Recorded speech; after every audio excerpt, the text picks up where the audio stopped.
Okay, so going through the clade archaeplastida, and just to review it real quickly, of course I've given apomorphies. Now, I give some other types of characteristics for each of the groups I'm talking about, and you know, like how they store their food or other things like that.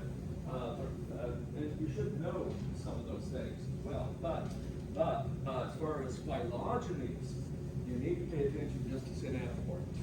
Okay, and you have synapomorphies marked with double stars. Okay, so other characters don't belong on there because I really didn't state where they came up or anything like that. But the major groups, the archaeplastida, you need to know, red algae. I will still be using these words. Okay, so but you will not have to call them out of your mind and write them down. Okay. In fact, on any phylogeny that I would be putting there, you can either use these words or you can say red algae, green algae. Okay, I'll permit that. All right, even though I will always be using scientific words, you just need to be able to recognize what those scientific words mean. And most of the archaeplastida that we're covering are planting. Okay, it's also called embryophyta, but we're called plants, planting.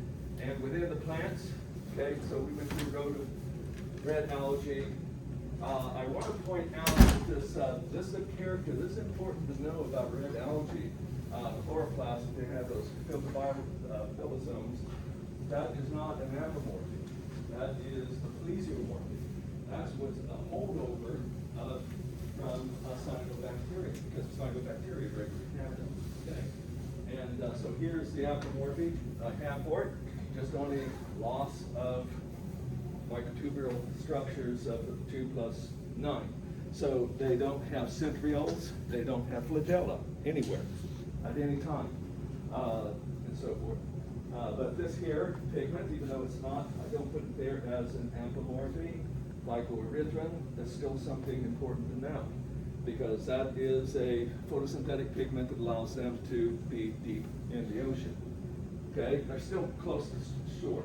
Then the rest of the clade is very planty, and I've given apomorphies there. Green algae we looked at. I give you no synapomorphies for that group for the simple reason that it is paraphyletic. Okay, therefore I would have to divide it up a little bit more, but still know their life forms, how they, colonial, spherical colonies, unicellular, filaments, and also multicellular individuals that have them. General characteristics of plants, okay, give you a lot of things, but really pay attention to apomorphies. This here is an apomorphy that plants share with one particular group of green algae, which has been separated off into its own group. So the charophytes, that is monophyletic. Charophyta is monophyletic, okay, along with plants. All right, and then I've given you about all the apomorphies. Do know this alternation of generations, heteromorphic alteration of generations. That's real important to know, because we're going to see that through all of the plants. And then I've given you phylogeny. The only thing that on yours that I left off is I put tick marks, okay? So you should expect where there's a tick mark, a particular synapomorphic, okay? And we will fill that in as we go. But here you have the whole phylogeny together, right? Okay, so we've gone through the bryophytes, and the next group is Tracheophyta, which are the vascular plants, okay? They have vascular tissue, xylem, phloem. When I put down, and that's an apomorphy, tracheids, branch sporangia, and in this case, the sporophyte generation is the primary plant generation. The communophytes are reduced. And you really don't need to know this group, Lec5s. I just mentioned them that we're not covering every single plant group that happens to exist, but we still have a few of these guys around. They're real small. You don't see them very often. They used to be very, very plentiful, right? And then ferns. I will still be using vanillophytes, that word, but you can call them ferns. Okay? Now, when I tell you that you can call them by their common name, that isn't going to be universal. Okay? You're in the planting, you need to know their Tracheophila, you need to know Tracheophila. Okay? Planting, you need to know planting. Okay? And we looked at ferns. And I went through the life cycle of ferns, so you need to know what an inducium is and the sorus and all of the details of the life cycle, how it completely goes through, annulus, lip cells, all these things you really need to know with regard to ferns, right? And their life cycle, okay? Alternation of generations, okay? And then we entered where I left off. Is spermophyta, okay? Once again, these are the seed plants, but you need to know the word spermophyta, okay? So special things for these is that they produce a special structure called a seed, which contains a baby embryo that is a next generation sporophyte, okay? Two major groups, clades, gymnosperm, angiosperm. And I've given you some of the adaptations, all as apomorphies. Pollination. So what's really significant about pollination is that it allows the plants to reproduce without having given water over their reproductive structures. And therefore, these are more adapted to terrestrial habitats. Okay? And so I've given you several things here. Seeds. Seed is an embryo so it's multicellular. It develops from a zygote. Multicellular embryo that is packed with food supply in a structure that we call seed. Okay, and it's mostly for dispersal. And of course, all of the spermatophytes have heterosporous life cycles. Okay, so the sporophyte produces two distinctly different types of spores by meiosis, microspore, megaspore.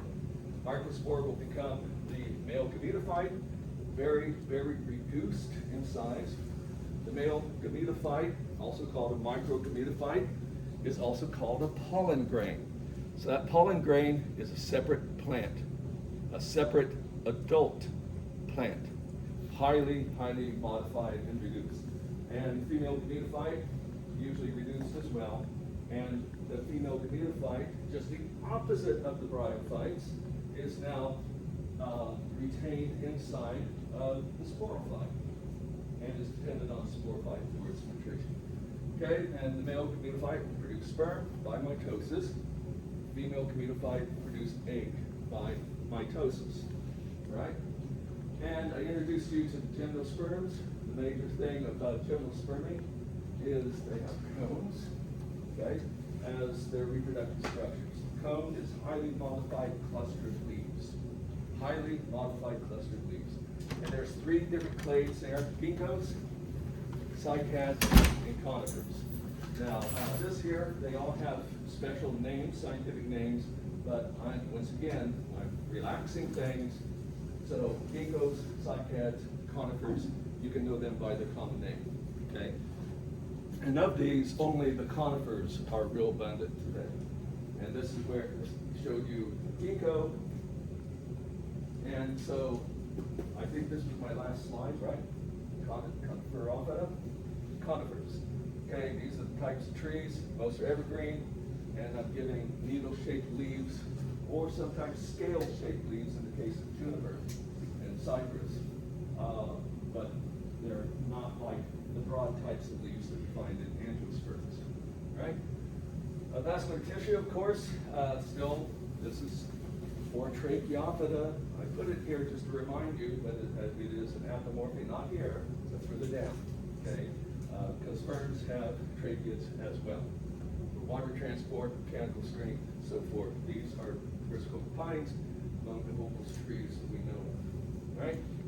Okay. And this is a Douglas fir. Okay, usually you find conifers. So I'm mostly here going to concentrate on the life cycle of conifers.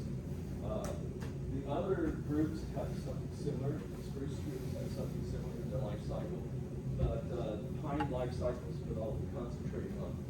Okay, a lot of times these trees are still have to be relatively close together for reproductive purposes, because even though they use pollen, they don't have to be covered by a film of water for reproduction, but still pollen is wind-blown, accidental, totally random, and therefore it has to land on the correct female part in order to mean anything. Usually these trees will produce millions and millions of pollen grains, then that's a high energy input, costs the tree a lot of energy, and very few of those pollen grains will ever land on the female structure. Okay, so they produce billions, but maybe two ever make it. So they have to be close together, or else the pollen will never reach them. Okay. Now with angiosperms, there's an advance in pollination because they have evolved a system in a mutualistic system with animals, mostly insects, for pollination, which is more direct. They're more direct and they cost less energy. So sequoia trees, okay. I think that was the last slide I used, that right? Okay, quite a review here. All right, so going into the conifer life cycle, still we're looking at alternating generations. Okay, always keep that in mind, alternating generations. Heterosperous cycles, the reproductive structures are cones. And what a cone is, it is a highly modified cluster of leaves, highly modified leaves. Each one of those scales developed from an ancient leaf-like structure that had a sporangium under. There's two different types of cones. Something called a staminate cone.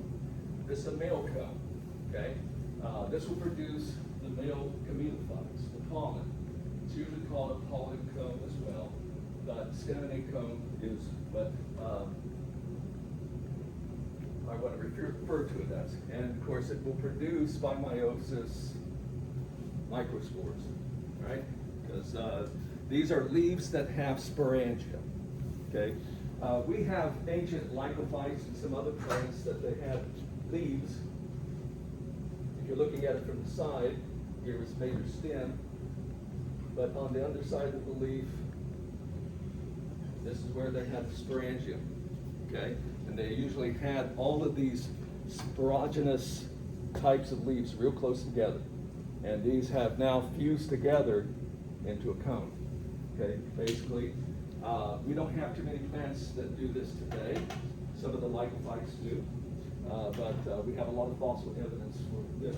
Okay, all right. So staminate cone, modified leaves, and it consists of the whole leaf-like structure, which in the cone, since it's compressed together, looks like a scale. And in fact it's called a scale, is a microsporal film. Whenever you see this suffix, PHYLL, film, it is derived from the word for leaf in Greek. Okay, so leaf, microsporophyll. And part of that microsporophyll, of course, is sterile tissue, because that is an apomorphy of plants. They have sporangia, reproductive structures, that have sterile tissue plus fertile tissue. The fertile tissue is in the microsporangium. So the microsporangium is contained inside of the microsporophyll. In fact, it looks like, I'll go to the next slide. These are real small, okay? This is a cluster of staminate cones. That's not one cone. This is one cone, okay? And these are real small, real small. And in lab, you'll get to see them. I'll go out and collect some on the pine trees that we have around here.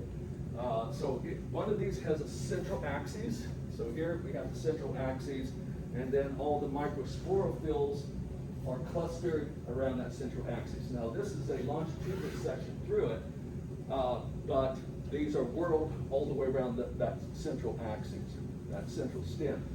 This whole thing is a microsporophyll, but the vast majority of the microsporophyll is occupied by a microsporangia. Okay, sporangia have stem cell, have germ cells that undergo meiosis to become spores. All right, so we jump back here. So what happens inside of that chamber is there is a diploid cell. This is a type of germ cell. It's called microsporocyte.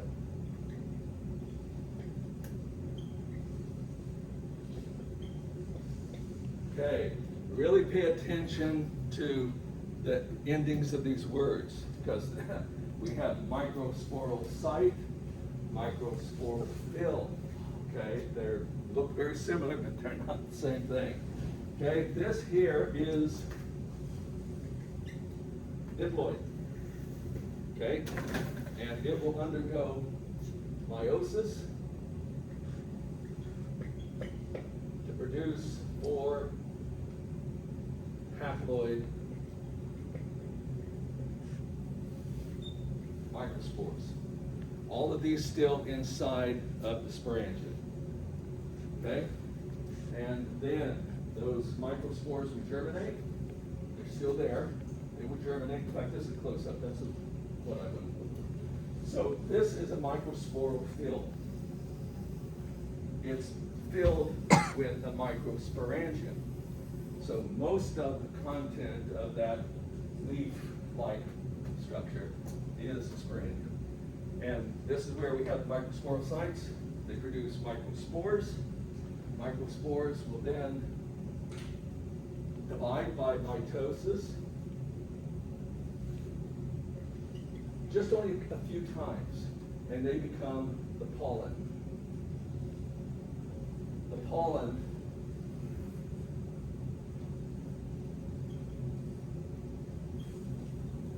is male communified. That's the next generation. It doesn't look like a plant at all, but it is. It can be called pollen grain, male communified, micro communified. And it has been reduced from the types of communiphites that we had in previous groups, where they consisted of at least 400 cells. These are reduced to only about 6 or so. And part of it, they have wing-like structures. That's because they're wind dispersed, and this allows the wind to catch them and carry them away, okay, from staminate cone. All right, so this is what the communiphyte looks like. So we have about 6 different cells up here, and these are the wings, which can be captured by the wind and for dispersal. Okay. All right. So once the pollen is, it only divides about 3 times, 3 or 4 times, and it has 2 special cells inside it. One is called a tube cell, and the other is called a generative cell. Later, when that generative cell divides, it produces sperm. Okay? So this is a male communiphyte. It doesn't have any sperm yet, but it will produce sperm later. Okay? This is what happens when you say mature pollen. This is when the pollen is released from the staminate cone. As the cone dries out, it'll create a slit in it that then releases the pollen, and it can be wind blown. Okay?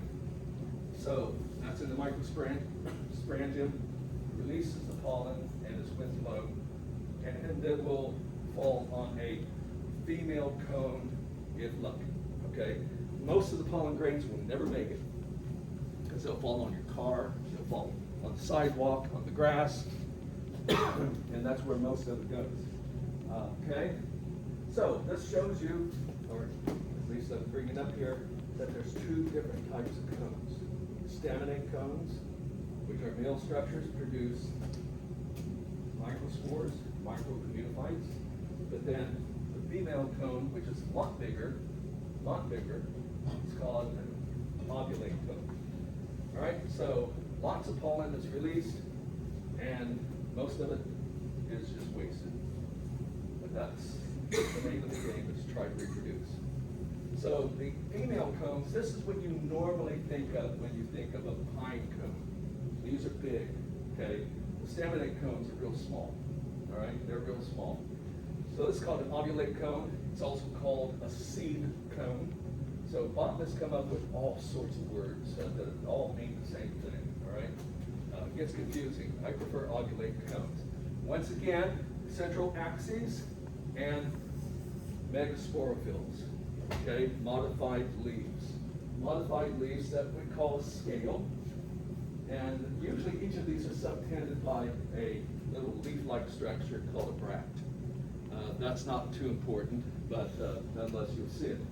At the base, okay, this is the central part of the cone, but interior on the megasporophyll is a structure called the ovule, okay? And we'll talk about what happens in the ovule because this is the sporangia. The ovule is the sporangia. Okay, so bract and scale. You don't need to know this ovulivorous word. That's I put it up there. If you use it, that'd be fine. You can just call it a scale. Each one of these is a modified leaf. That's a scale, and each scale has two ovules. Okay, there's sort of two sides to it. Okay, one ovule on one side, another ovule on the other side. Okay, now what happens when I say proximal to the central axis? Okay, the outer part here is distal. Distal means when you're looking at any appendage or any structure that's attached to a main place of reference. Distal is further away, proximal is close. Okay, so here we have the ovule, and it's surrounded by sterile tissue called an integument.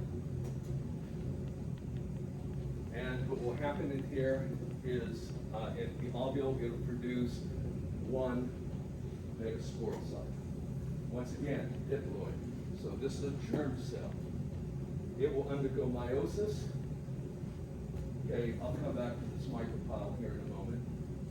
Okay, we'll go on back here. This micropyle is a slit in the integument that allows pollen access to the egg that will be produced a little bit later on. Okay, so if we take a closer look on the next slide. This is the bract. This is the megasporophyll. This is the ovule. This is the integument. And usually right down here, there'd be a thin spot called the micropyle. Okay, now, in the life cycle, what will happen early on is that these scales will sort of move apart a little bit, and there's a bunch of sap. If you've ever picked up one of these cones, early cones, they're real sticky, okay, because there's sap there. And if a windblown pollen happens to land in that space, then it is taken through the sap all the way in and deposited right here, where the pollen, being a male communophyte, will then start divide.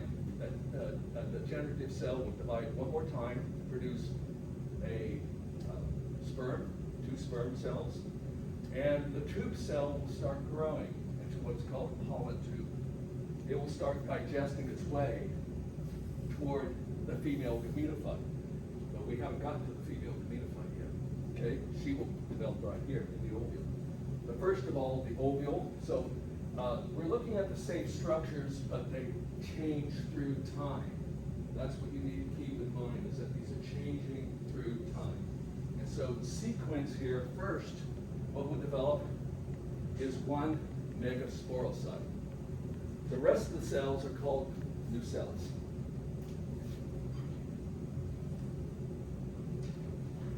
Okay?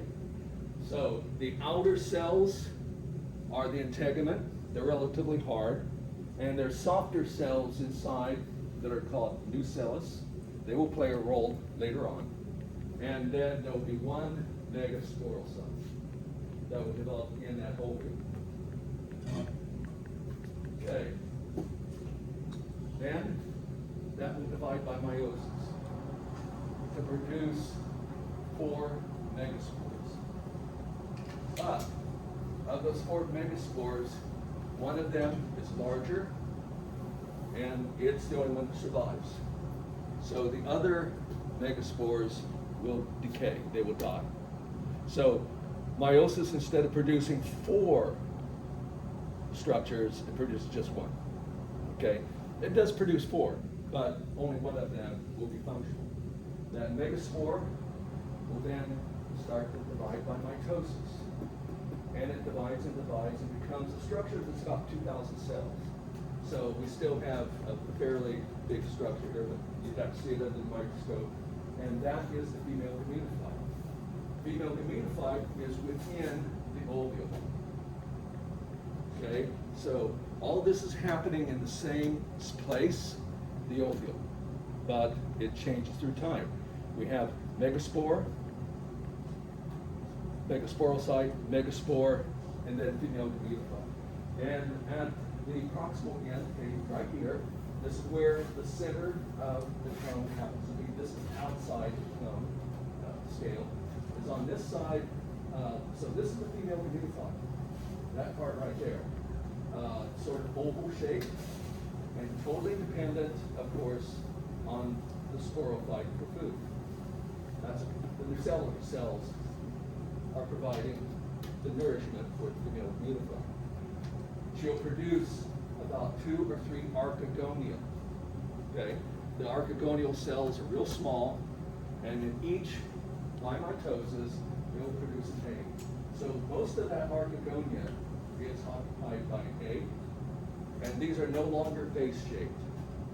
Okay, they're no longer vase shaped as before. All right, so but we still have archegonia. All right, so this is all still in the ovulate cone. And so what happens, so this is the life cycle. Here, that's the ovulate cone. This is staminate cone. This produces the microspore, the pollen. The pollen is released, and it lands on the cone and gets taken into the cone, where it lands in this vicinity right over here. If I go back to the previous slide, where we can see this a little bit better, and that's pollination. Pollination is when a pollen grain lands on the ovulate cone and moves into that area. That's pollination. That is not fertilization. Pollination, fertilization are not the same thing. Okay. So it has been pollinated, and for the life cycle of pine takes 2 years. 2 years to produce seeds. All right, so this first summer, we get pollination. And this is where the pollen grain has landed on the inside. The micropyle is right there. Here is the female gametophyte with the 2 archegonia. This shows 2 archegonia with an egg inside. But the tube cell starts to grow into a tube, which is called the pollen tube. And it digests its way through the micropyle until it reaches, and it's being guided by chemicals that are being released by the egg. Okay, so they're being attracted. And then the generative cell will then divide into sperm nuclei. The pollen tube will eventually reach one of those archegonia, and sperm's nucleus, it's a sperm nucleus, will move down the pollen tube and move into the archegonia, and fertilization will take place, producing the zygote.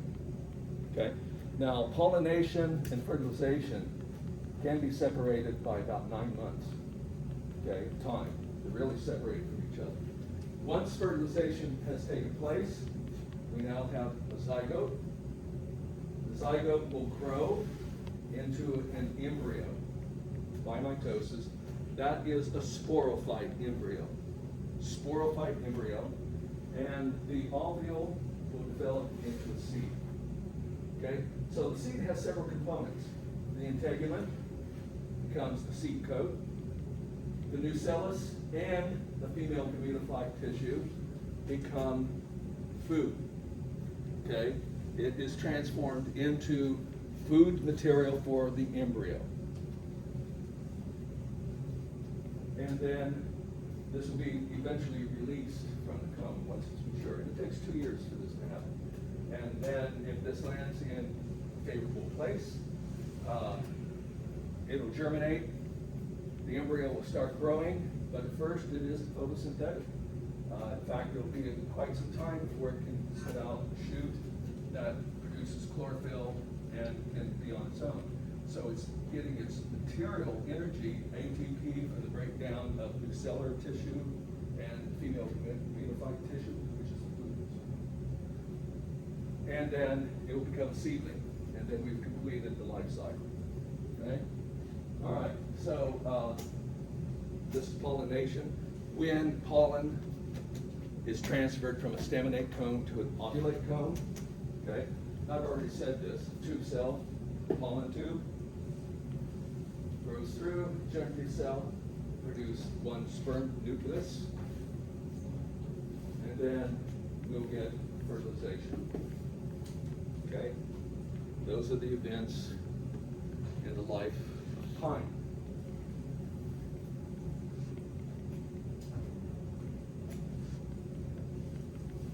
And so it's still that alternation of generation. Now, interestingly, that seed contains 3 different generations of tissues.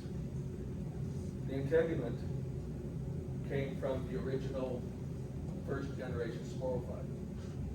The nucellular cells are also first generation sporophyte. So they're haploid, you think they are, those cells. How many sets of chromosomes?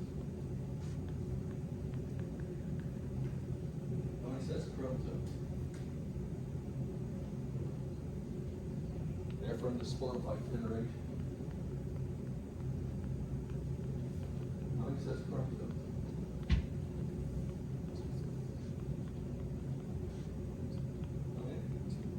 Two. Then there's also the remains of the female unified. How many sets of chromosomes? 1. And then we have the embryo, second generation sporophyte. How many sets of chromosomes? 2. Sporophyte. Okay, so this is what you have in these seeds. 3 different generations. First generation sporophyte, tissue, that's the integument, nucellus, remains of the female gametophyte, that's the gametophyte generation, and then the embryo, which is the second generation sporophyte. Okay? And they're different genetically.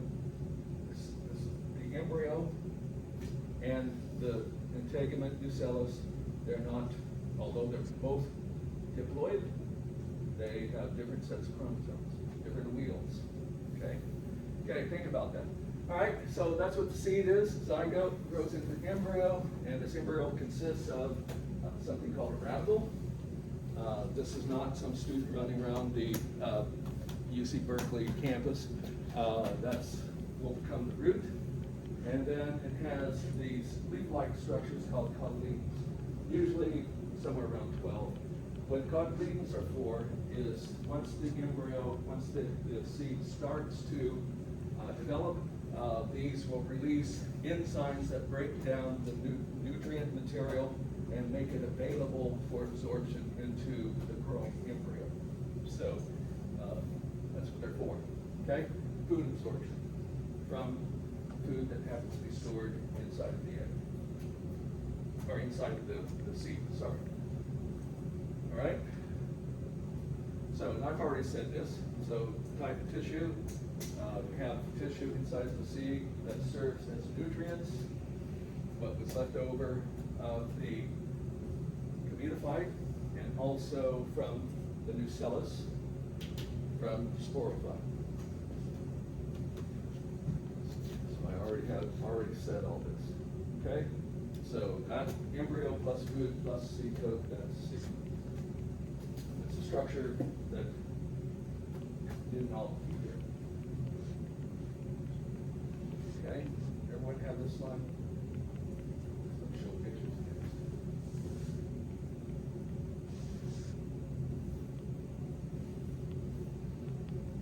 We got it? Okay. So, and I already said for pine, most conifers, this whole life cycle takes about 2 years. So it's not fast. So this is what pine embryo looks like. This is the embryo.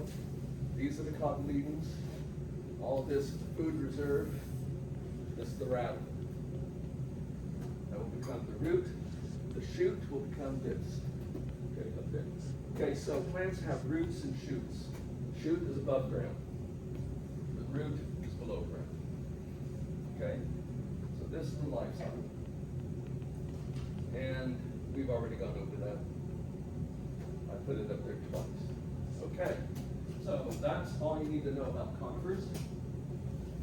Okay, now we look at flowering plants. So I put up here, incidentally, as we go through all these groups, you should be able to type of a quiz and exam types of questions. I might ask you to write the complete lineage for a dinoflagellate. Okay, so let's just do that before we go into angiosperms, because I'm putting them up here. It's abbreviated because I don't have everything there, but let's just think of dinoflagellate.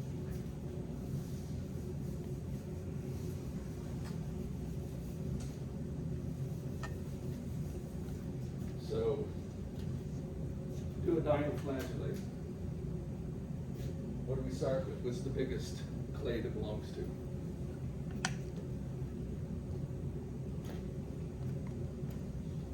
Biggest, maybe the most, oldest. Oldest. Eukaryote. Yeah, eukaryote. Okay, so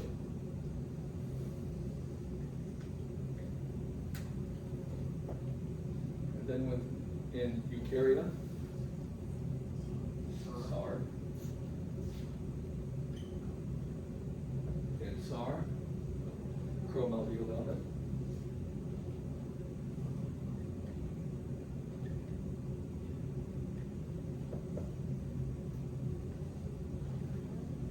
What?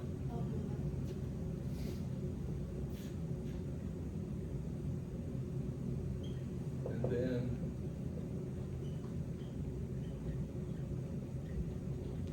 that's it. Okay, so those types of questions I'd ask.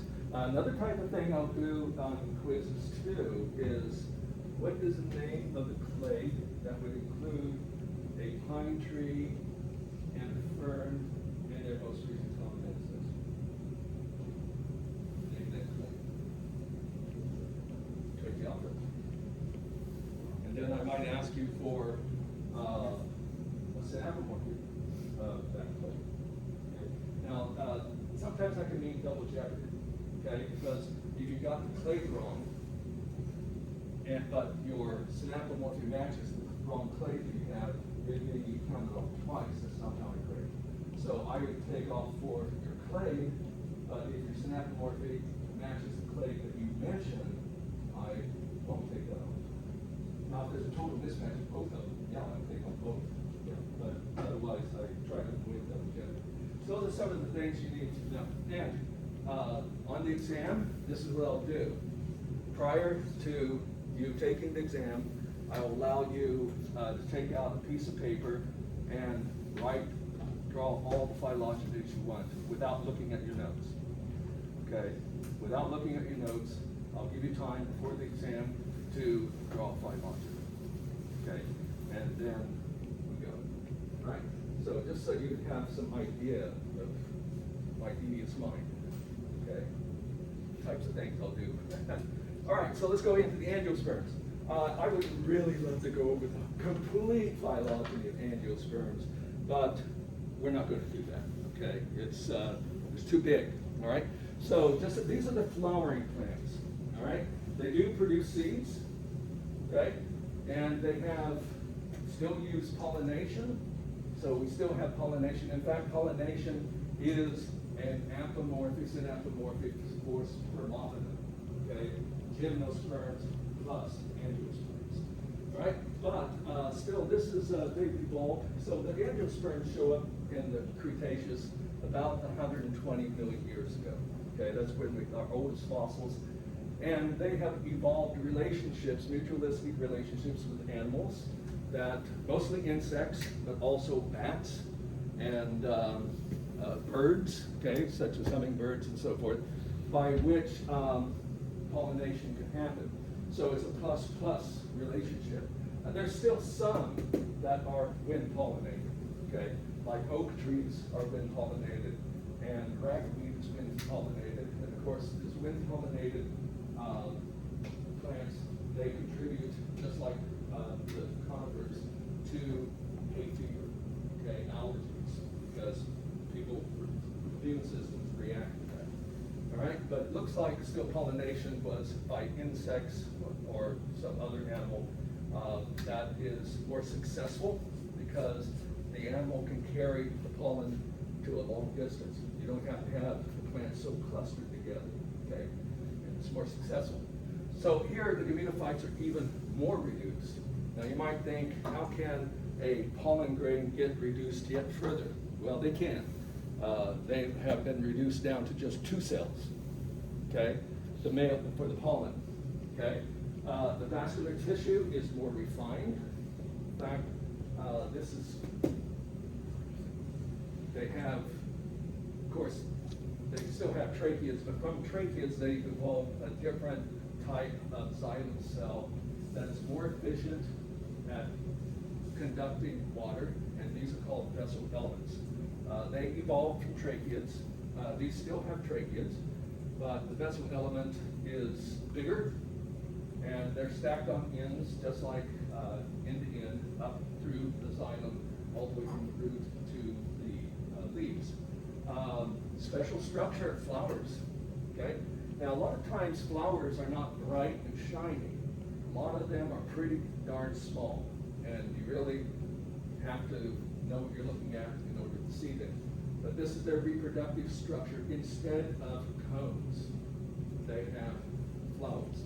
And just like cones being derived from a cluster of leaves, these are also derived from a cluster of leaves, okay, that are reproductive. And inside, it's inside of the flower, at the base, that there will be 1 or more ovaries where the female gametophyte will be produced, okay? All right, and something new too, fruit. Fruit, it develops from the ovary, okay?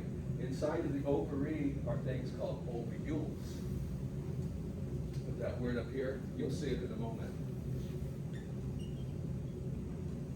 1 or more ovules. Okay, so I said something incorrectly earlier. I said 1 or more ovaries. The whole base of the flower is an ovary, and inside of that ovary might be 1 or all the way up to several hundred ovules. The female gametophyte will be produced in the ovule. Okay, the ovule will become a seed. The ovary becomes fruit. Okay, so all of these produce fruits, and this is also a novelty for dispersal. Even with pine trees, conifers, their seeds can only disperse so far because the wind blows them. They're not carried away. Okay, therefore those seeds usually still fall relatively closely to the plant that produced them. This is different. Okay, with the fruit, this can go miles. The seeds can be carried miles away from the parent plant. And I'll come back to that a little bit later. So those are apomorphies. So this is a cut through wood, the xylem, and these are what tracheids look like. They're long tapered cells they're dead at maturity, so they're hollow on the inside. They have very hard walls because they contain a hard polymer called lignin, in addition to cellulose. And they're very thick. They have these pores, and water by capillary action will move from roots from one tracheid to the next. The vessels are wider, okay? And furthermore, they are flatter at the ends. They have perforated plates right here where the water can move from one vessel element to another vessel element, okay? And those vessel elements are like the tracheids, dead at maturity.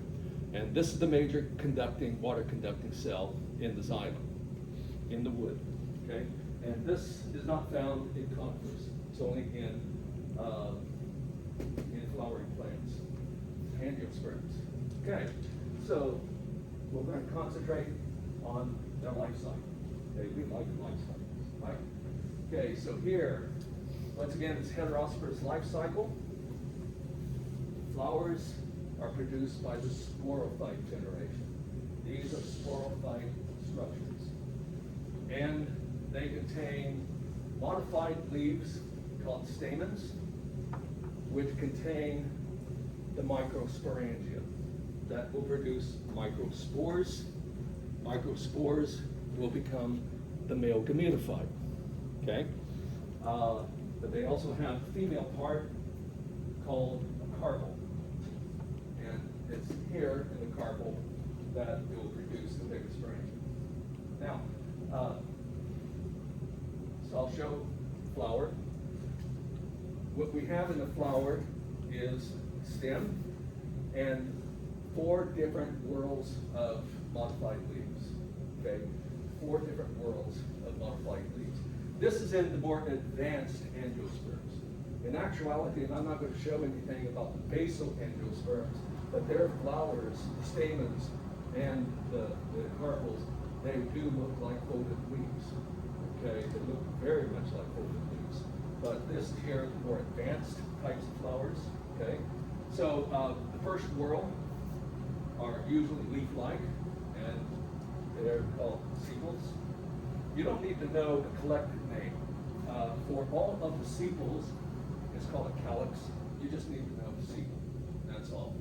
The second whorl are usually colored in insect and animal pollinated plants. That's called petals. A lot of times in more advanced flowers, all these petals will be fused together, okay, as one structure. But here they're open. And then the next function of these petals is usually attractive to animal pollinators. Those flowers that belong to plants that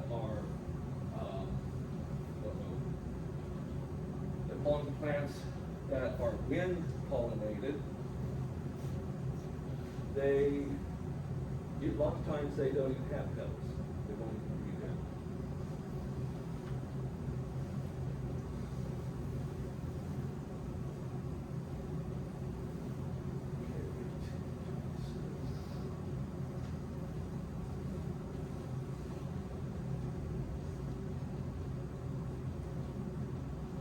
Okay, and then the next whorl, actually there's 2 whorls in primitive plants, but this only shows one, are structures that are called stamens.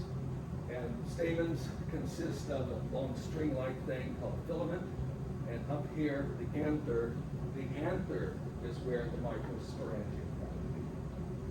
Okay? Now, as I said, in primitive angiosperms, they're not divided into a filament and an anther. They're leaf-like, very broad leaf-like structures. And then in the very middle is the carpel. Usually in primitive plants, there's more than one carpel. There's a bunch of carpels. They're separate from each other. But in more advanced plants, they're all fused together. Okay? So we're going to look at the more advanced ones because these are the types of flowers you will mostly find. Okay? So this carpel consists of a stigma. That's where the pollen will be deposited. And then a style, which connects down to the ovule, or the ovary. Okay, now this isn't putting both of those words there.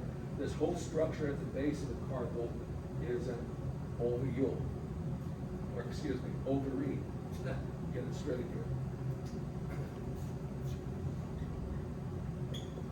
here. Inside of the ovary is one or more ovules. This here is just showing one. Okay, cherry and peaches, they would be like this. They only have one ovule. Tomato's a fruit. Okay, and there it has all the seeds on the inside. Each of those seeds came from ovule, and that tomato came from one flower. So that has hundreds of ovules. Okay, 1 ovary. Okay, so this is the structure of the flower in more advanced groups.